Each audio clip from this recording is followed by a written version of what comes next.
Happy Friday, everybody! Welcome, everybody. Happy Friday. I'm doing a little extra podcast for the week. It's been a lot of activity going on, some controversy. Maybe some people are out of the loop. So, let's re-educate some people. I'm sure Paul's wondering, like, what the heck is this Saquon trade? Brian's like, who the hell's Saquon? I'm going to educate and re-educate some of you that may have forgotten. Dre, Mr. Organic. Oh, even Dre, you don't know about the Saquon. I mean, you've heard about it, but we're going to dive deep into that. I want to talk about other trades and my thoughts on some things. We'll dive right into it. All right. So, there have been some trades. Can you get me some water, please? There have been some trades. There was the trade between Eric and I. Jamar Chase for Garrett Wilson, Anthony Richardson. There was a trade that was already vetoed between Brian and Nate. And there's now a trade accepted by Austin and Paul and pending. And I'm sure some of you vultures in the background are just waiting to hit that veto button. But I think it's a fair trade. But regardless of what I think, what anybody thinks, the bottom line is nobody knows. We don't know. Like, we think we know, but we don't. Everything is so unpredictable that there's no way that we can know. And we might think we know, but we don't. I'm going to be a little hypocritical of myself today. But I'll explain why. We'll dive into that. But we can't sit here and say, like, oh, this person's definitely the winner of this trade. This person's definitely going to trade rape this other person. Like, it's just not, you can't know. There's no way for you to know. And if you think you know, you don't. You just don't. Don't even think that. Get it out of your head. I think there's this, like, there's this unnecessary name value to some people. Like, if you look at it, Patrick Mahomes, I thought Patrick Mahomes was going to be good this year because I just figured he's gotten so many more weapons. He's retained some weapons. But the fact of the reality is Patrick Mahomes, for fantasy, like, this is not real NFL. Like, it is real NFL, but this is fantasy football. And we kind of touched base on this a little bit. Eddie did. Eddie finally woke up from hibernation and discovered, oh shit, there's only 4 points scored when you throw a touchdown. But that's why mobile quarterbacks are so valuable. That's where for every 25 yards for passing, you get 1 point. But for every 25 yards rushing for a quarterback, you get 2.5. That's where, like, Jaden Daniels was the only rookie QB that I would be considering. Eric, like, that's why you don't go get Caleb Williams, because the best NFL player out there, quarterback, is Patrick Mahomes, and even he's not good for fantasy. He's been okay. He's been okay, but where you drafted him, he's terrible. And that's why, like, rushing quarterback, Anthony Richardson, I think he could be so good if he could just make those simple passes. The guy's got a rocket for an arm. The guy can run, and he's 250 pounds. Like, he's got the formula for being the best quarterback, fantasy-wise. And that's why Justin Fields, he's super good for fantasy, typically. Maybe not on the Steelers now that they've, like, got him under control. But that's where he was so good being a fantasy quarterback, but in real life, he's not a good quarterback until he got to the Steelers. I think it's just the Bears suck. But say hi to Sammy, everybody. This is Sammy. She's nosy and in the trash. Got me distracted. Okay, where was I? Yeah, so anyway, we don't know about trades. Like, we put so much value on people's names that I think it just overlooks, like, how you can be good at fantasy and this is where I'll give props to Austin. Austin is usually really good about picking up non-name players on the waiver wire. But at the same point, he's the first one to like put that overvalue on a name. Like the trade between Nate and Brian, I didn't think was uncalled for. Jaron Reed, we saw week 1, was a wide receiver 1 and a pass heavy offense. And Brian was giving up Josh Jacobs, who gets the rock. He's the only one in the backfield, and he's going to be a wide or a running back 1 for the team. I felt like it was a fair trade. Like, I don't feel like there was any kind of trade rape. Would it have been lopsided on one side? Probably. But we don't know. So I don't think we should veto trades unless it's like pure collusion or something where someone's taking advantage of someone, hence the Saquon trade. And that's where I'm going to be hypocritical. Is like, I don't think we should veto unless it's something that is like blatantly obvious to be collusion or blatantly obvious to be someone taking advantage of someone else. So let's dive into it. And there are 2 parts. There are sometimes motives to my podcasts. And there are 2 motives here. 1, I want everyone to be educated so that when we're giving Austin shit, everyone understands why we're giving Austin shit. And to educate people on trades. I don't know. I could be wrong. This is all my philosophy. This is all my philosophy. This is all my opinion. And just it's just my opinion. It's nothing I say is an absolute. Nothing I say is correct. It's just what I think is right and how I think we should run this league as a group. One thing I will give Austin, he's pretty good about trusting everybody else to make adult decisions. Not everybody does make those adult decisions. Eric? But you're not the only one that vetoes. So, but I feel like you have a strong influence on some people. Anyway, let's dive into this Saquon trade. And no, we want to go, no, not that one. So this was my 3rd year. We've got Austin as King Kwong and some notable people to know, like, because names change. King Kwong, that's Austin. 1992 Buffalo Bills, that's me. That's Luke. Will Nuts, that's Sloppy Poppy. Trust, that's Mr. Organic. Dre. And then I thought Nate was in here. Oh, Amanda Side Piece, that's Nate. Wow, I missed that name. Not. Anyway, so if you go down here, go to trades, you'll notice here is a trade that happened on October 15th. Now, I know Austin gets really upset about people vetoing his trades, but you can't. Austin, you're going to have to take some accountability here. The reason why people veto your trades is because of this trade right here. You scared everybody. You took on Saquon Barkley, gave up Melvin Gordon and Odell, which at the time weren't too terrible people to trade away, but Saquon was just so much, like, he was one player. He's like he is this year, where Saquon, Christian McCaffrey when healthy, what we think Bijan Robinson can be, they are players that you plug in and you're pretty much getting the productivity of 2 people in one.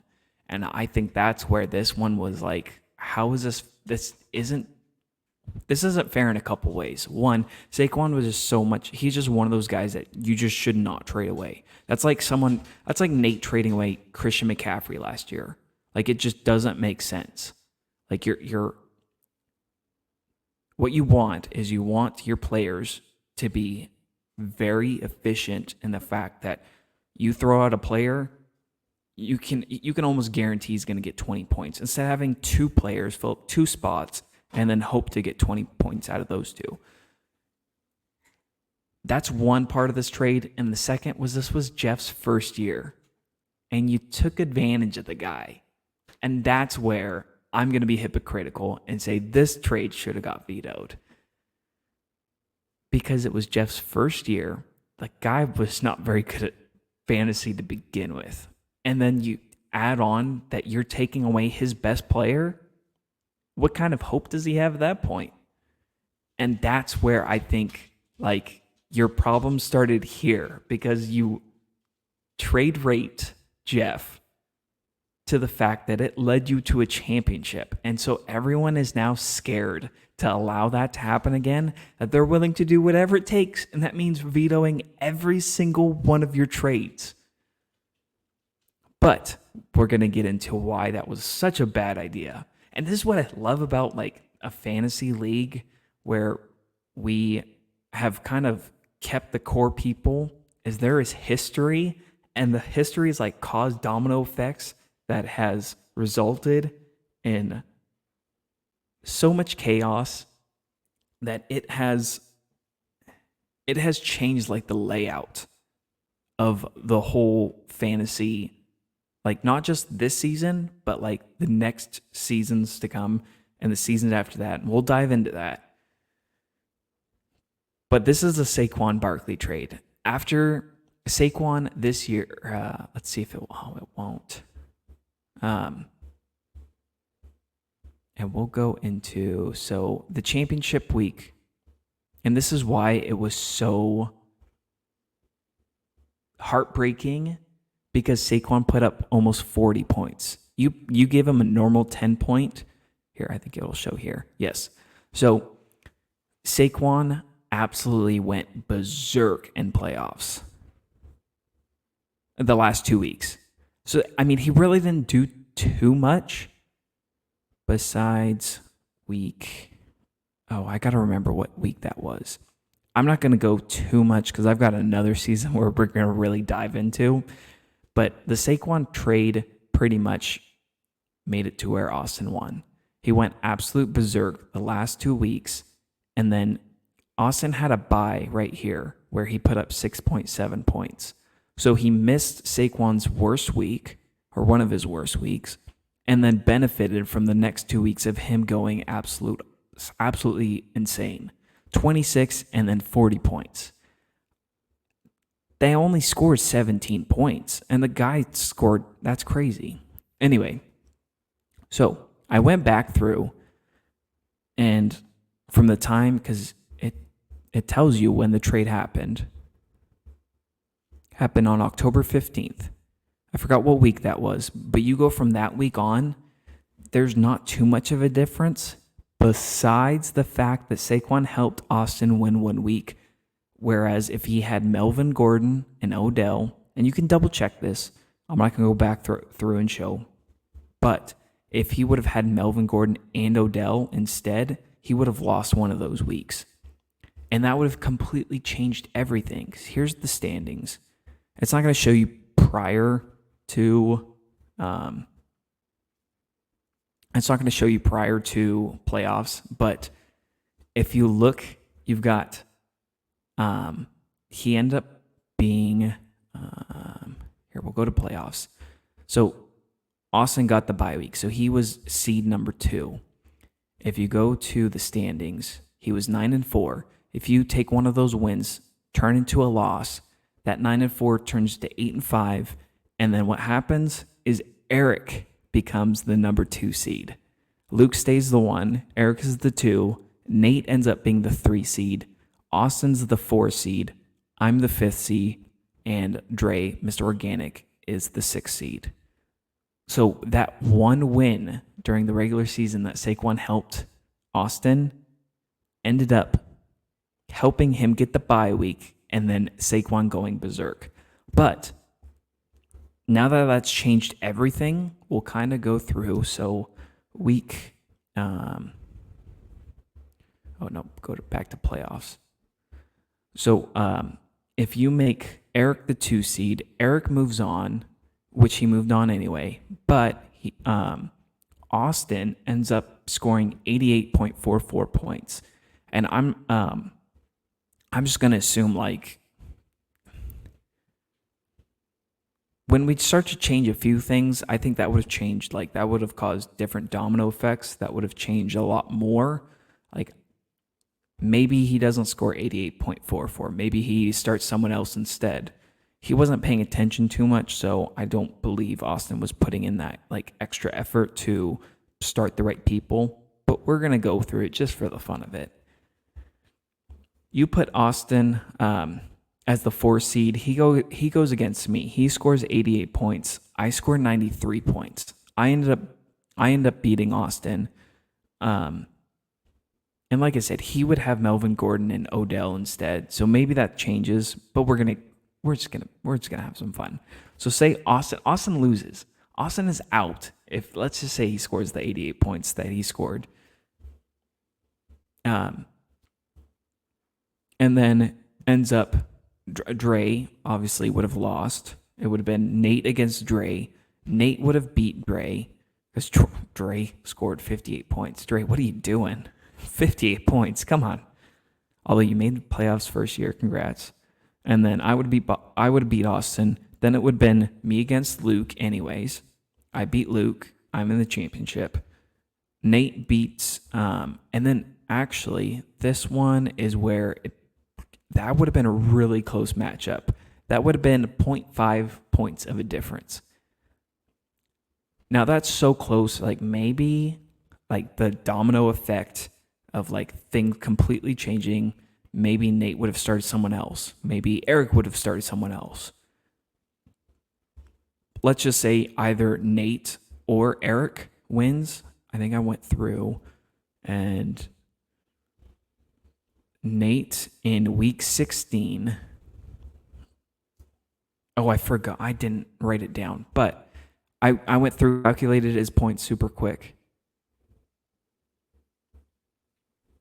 And both Nate, or either if Nate would have moved on or if Eric would have moved on, either one of those guys outscores me. So accepting that Saquon trade caused Nate or Eric a championship. And that's the power of vetoing, is like completely change everything. And that's where I think, like, unless it's absolute collusion or if it's someone taking advantage of someone else, then we should allow it. And I feel like at that instant, that's kind of where it changed everywhere for everything for Austin. Austin got the championship. You know, you got a bitter Nate, you got a bitter Eric because they could have won. And then they go through and they start vetoing. So we move on to, so boom. That's Austin's first championship. Shouldn't have won. That's the Saquon trade.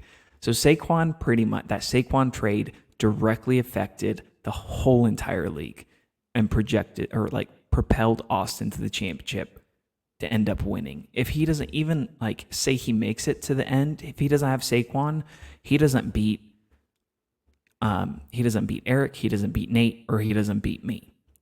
And I can damn well tell you that Melvin Gordon did not go off like that. So that's the Saquon trade. For some of you that don't know, he took advantage of Jeff's first year, and then he ran him out last year. No, he didn't run him out, but he took advantage of Jeff. Honestly, like, we allowed it, and I think people just got super skittish after that because that trade directly affected everything and like propelled him to the top. And that's where, like, I also see Austin's point of view, because you let that happen, and I'm not saying it's the same, because we are in week 2 and or week 4, and there's so much left to happen.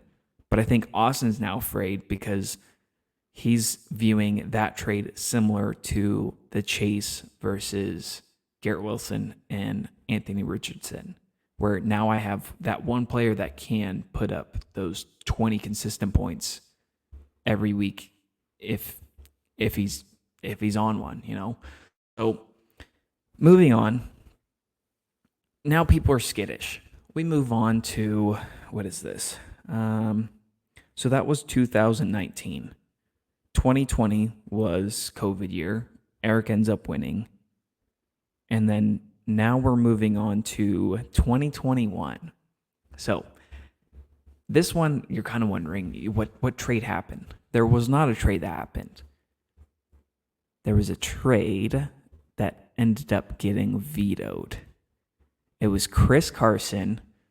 So Austin was trading away Chris Carson. Nate was trading away Damian Harris and Calvin Ridley. This was the year Calvin Ridley got suspended. And this is also the year Chris Carson, I think, hurt his neck, and then he was out for the rest of the year.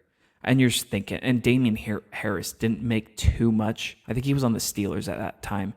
Damian Harris didn't make too much of a splash that year. So, like, this trade is very minuscule and, like, the end of the year and really throughout the year, because Damian Harris didn't, like, go off. Chris Carson didn't go off. Calvin Ridley didn't go off. But the trade got vetoed. And what's really interesting is that small little minute trade that got vetoed because Nate changed his mind, and then he got everyone else to veto it. If you look, so Austin, we'll go to the standings.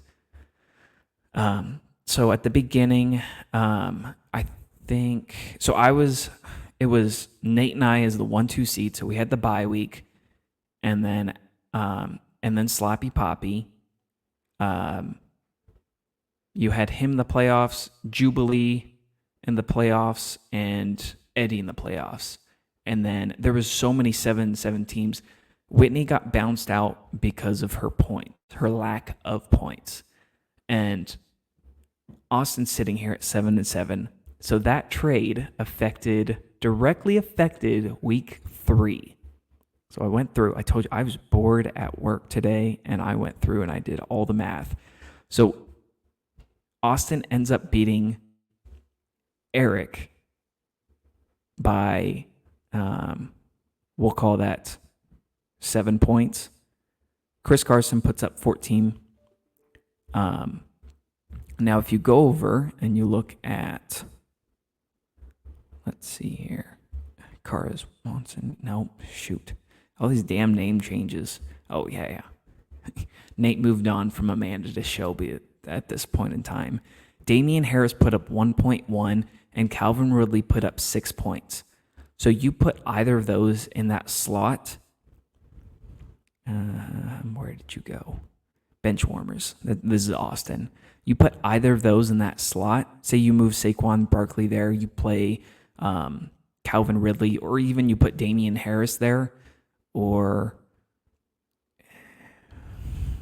this one. This is another one where it's hard to say. Maybe he would have started Swift, but let's say he put Damian Harris there, or even if he put Saquon there and he put Calvin Ridley here, because Calvin Ridley was like a big name.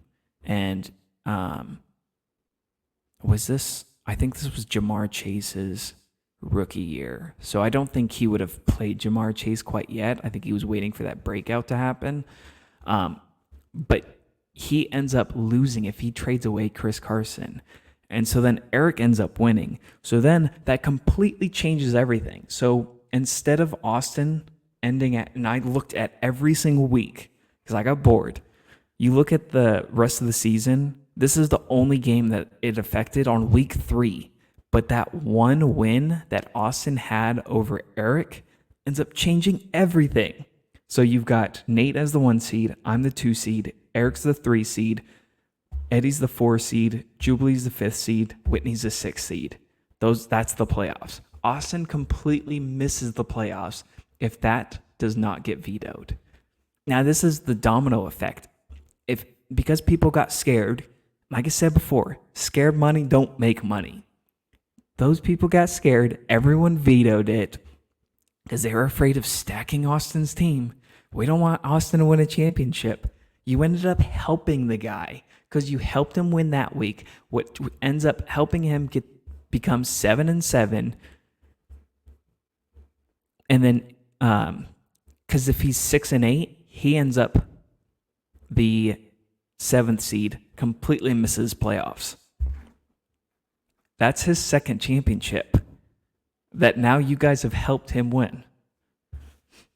And this was one of those where it's not collusion and it's not taking advantage of someone. Nate's been in the league at this point for a couple years, since actually the original, like from the very beginning when he threw Kyle up against the wall.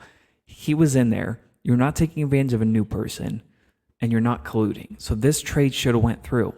This trade goes through. Austin misses playoffs. And went through. It actually becomes a very interesting playoff. So, like I said, Nate's the 1, I'm the 2, Eric's becomes a 3, Eddie 4, Jubilee 5th, Whitney 6. Whitney and Eric go against each other. Instead of losing here, Eric beats Whitney. I went back and I looked at her points. She scored 66 points. Now, she was out of it. Maybe she changes, but we're going to just go by the default points just for fun. Jubilee ends up beating Eddie with a whopping 48. I don't know what happens to you guys in round 1, but geez. Jubilee beats Eddie. Then the semifinal, it's Eric versus me. Eric ends up beating my score.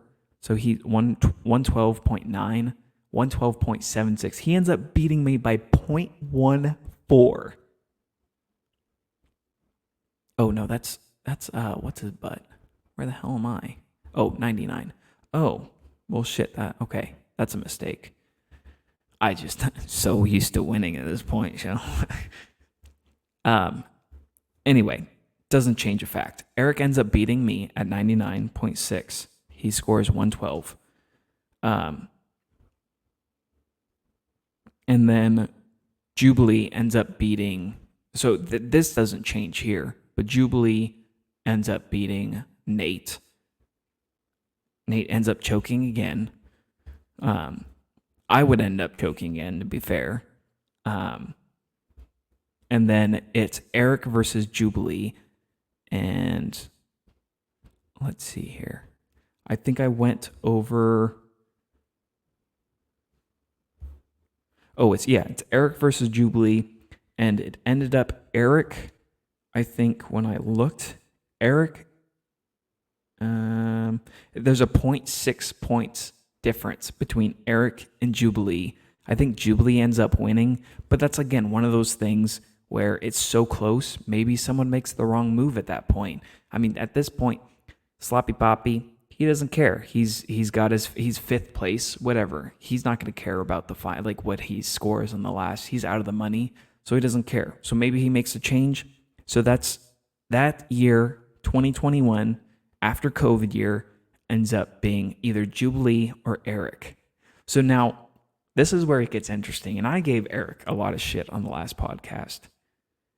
But after looking at this, maybe Eric has not been as bad as I thought. Like, I was thinking, this guy's only had one good year. Like, he's mediocre at best.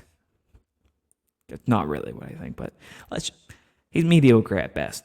But if you look at it, Eric, you have helped Austin more than anybody by vetoing and not vetoing when you should have. But Eric, you have been the one that has been the biggest one to benefit from this. And you keep screwing up and making the wrong decision. 2019, either you or Nate. So it could have been Nate or Eric. Let's just say Eric won that one. Eric wins COVID year. And then Eric over Jubilee 2021. There's a world where Eric three-peats.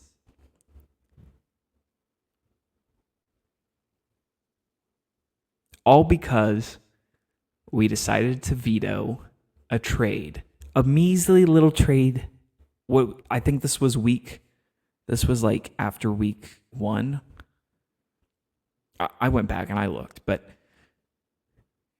a very small trade that changed the whole dynamic.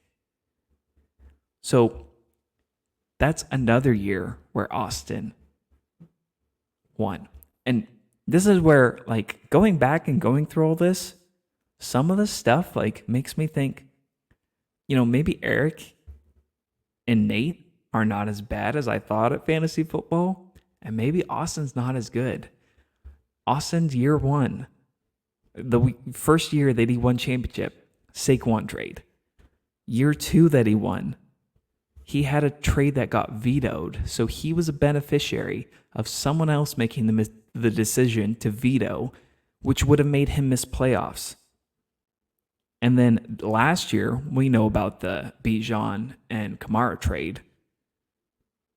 If that trade goes through, Austin's got 0 championships. Now, like I said, there are different domino effects that could have happened, that could have, made things the way it actually was. And then one last thing that I kind of want to go through is 2022. 2022. This was the glue sniffer year when we had Matt in our league. If you go back, another trade that was vetoed. I was receiving Hollywood Brown and Christian McCaffrey. This was the year Christian McCaffrey got traded to the 49ers. But when he was on the Panthers, I traded for him. But at first it got vetoed. So I was giving Hawkinson Loogies, which is Austin. I give him Michael Pittman, Hopkins, and Javonte Williams. And in return, I get Hollywood Brown and Christian McCaffrey. Now, I went on, Christian McCaffrey got traded, and Christian McCaffrey ended up doing really well for me. But it got vetoed at first, and I made a stink about it because I wanted to know. I was like, there's no collusion. Like, obviously, Austin's not going to help me. I'm not going to help Austin. Like, we're only going to try help ourselves. And then 2 is like, we've both been in the league for a while. No one's taking advantage of someone else. Like, there's always gonna be a winner, there's always gonna be a loser, but as long as we're not taking advantage of someone, we're fine. Now, if I did not make that stink, and if this trade got vetoed like Eric wanted it to, I went through again. Let's see here. Austin ended up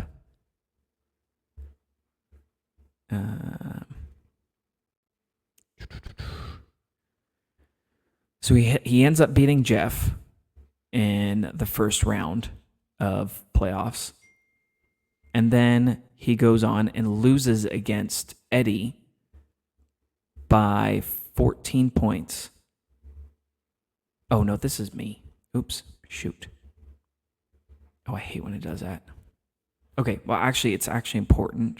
So McCaffrey scores 11 points here.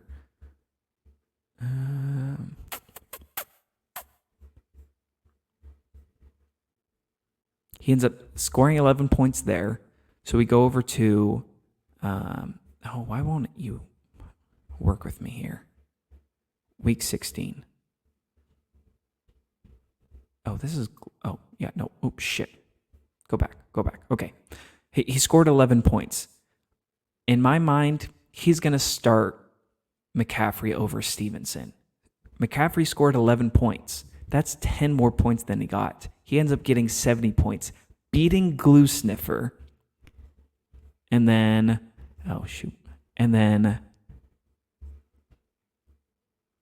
week 17, ended up, Josh Allen got the bye or whatever. We went off of the current points. Now, this is kind of a weird year. But he ends up, he would have ended up with more points than Eddie. So it would have he would have split the pot, or we would have said, well, you've got the most points, Austin, so you win. So if that trade at the beginning of not the beginning of the year, but if that trade ended up staying vetoed, and if I didn't make a stink, Austin would have won another championship. You go from 3 to 4, this guy's doing nothing but talking about championships. Like, this is why. This is prime reason why we don't know the outcome. even if we think we know the outcome, unless someone's absolutely taking advantage of someone, taking their first, second rounder that's like producing 20 plus points every week, or you've got obvious collusion, these trades should not be vetoed. And I understand where Austin's coming from. Where now everything's being vetoed that he tries to trade. Like he goes and tries to like make a deal, but it just doesn't happen. And Eric, sorry, you keep screwing up. Like I feel like you, and maybe not just you, maybe also I don't know. I'm not going to speculate too much, but I feel like Eric's kind of the ringleader here in vetoing these trades, but he never has a reason why. But what you don't realize is you keep helping him. Just let it happen. Just let it happen. What's going to happen is going to happen. There's no clear winner when the trade is accepted. I don't even think I'm a clear winner on the Chase versus Garrett and Richardson. I think I spoke about it earlier, but there is a path where Garrett Wilson and Anthony Richardson can end up being wide receiver and quarterback ones. And I end up just shooting myself in the foot. But you got to risk it for the biscuit sometimes. But yeah, I went down memory lane today and it opened my eyes. Austin, are you overrated? You might go 1-3 starting the season. And that's another thing. Like I went back and some of these teams that like in the middle of the season don't look like they have any business being in the playoff end up making the playoffs. And some of those, one of Austin's ended up winning. Like you look at it, he at one point he was 2-5, ends up winning that year. And then you've got on the other side, you had like Nate, who was 8-3, ended up losing that year. Oh, one more thing. Last year I got some shit. And this year I gave some shit about lowest score total ever.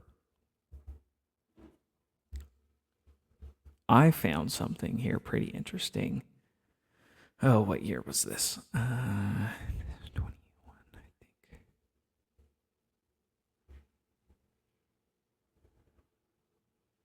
It was not the Barkley year. It was not that year. Yes, it was this year. The one, this is such an interesting, I found that very interesting. That one measly little trade that you guys ended up vetoing helped Austin win the championship. But let's go look at, I think I found a record for the lowest score possible. Wasn't it week 13? Maybe it was 12. Yes, there it is. Look at this. 36.86. Oof. Oh, man.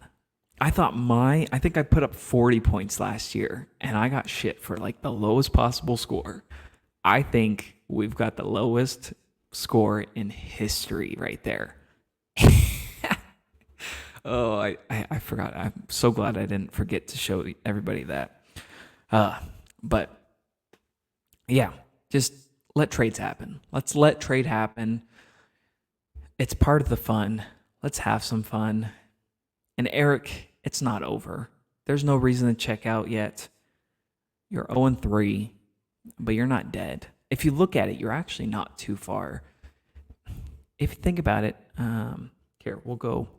And maybe we'll go over matchups super quick. I mean, I know the week kind of already started, but yeah, you only have 4 points. You're not projected very good. But let's look at this. Eddie has Devontae Adams out, Tank Dell out. This is why I'm trying to trade you a wide receiver. I'm trying to help you out, Eddie. Give me Brooks, and I'll give you a hand here. Yeah, put A.J. Brown in your starting lineup if he starts. There is hope. There's hope for this. You got Chuba Hubbard, good pickup. I think someone dropped him. Good pick up there. It's not over, Eric. Although your team sucks, it's not over. And if you really look at it, you got Austin, who's in the last playoff spot. You're one game behind. You're only one game behind. It's been ugly, but you're only one game behind. So my predictions this week, and you know what? I'm going to go with the upset. I'm going to go with Eric. Eric upset this week. Eric's going to be 1-3. I'm also going to go Whitney.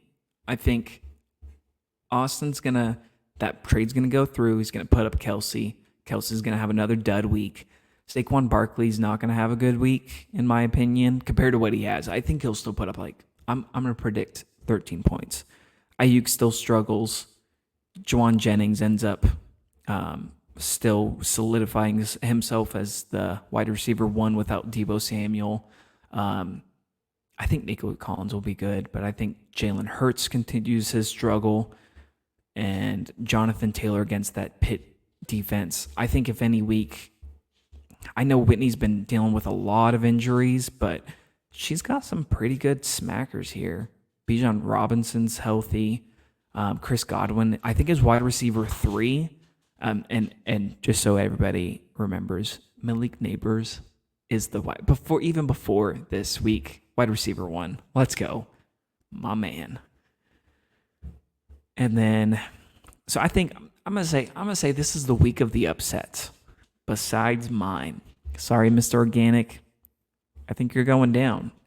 Malik Neighbors puts up 17 points Thursday night. Could have even put up more. I think Mike Evans continues his struggle. And Rashee Rice, I think he does good. You've got Lamar Jackson, that's going to do good. But Alvin Kamara might not play. Achane against Tennessee's good offense or good defense, I think will struggle. Amari Cooper continues to struggle with Massage Watson. I think I get the win there. Upset. And then here, I'm going to go with the upset again. We're going to go Brian with the upset over Nate. Nate falls to 2-2. Brian goes up to 2-2, gets a second win. He gets on a winning streak. And then this is kind of the interesting matchup. I think this is low-key matchup of the week here. You've got Mr. Lions himself. He's starting Brock Bowers. I think Brock Bowers is going to have bounce-back game. Amon-Ra St. Brown, I think, will struggle a little bit with Seattle, but second half, I think he feasts. And then David Montgomery, I think he'll run all over us. Derrick Henry continues his ascension into becoming a legit running back, showing everybody that he is not one to mess with. It doesn't matter how old he is. I think Brian Thomas Jr. has a breakout game. Drake London continues his touchdown streak. But even on the other side, you got Juwan Jennings keeping that wide receiver 1. Gibbs and Montgomery, that's a pretty even matchup if you look at those two across. Jordan Mason, I think, has a bounce-back game. So, boom, those two across right there, even matchup. Oh, I think this is going to be I think Dallas Goedert continues his with their wide receiver struggles. I think he continues to be the tight end 1. But Brock Bowers, I think this is a pretty even matchup straight across the board. I think this will be, if I had to pick a winner,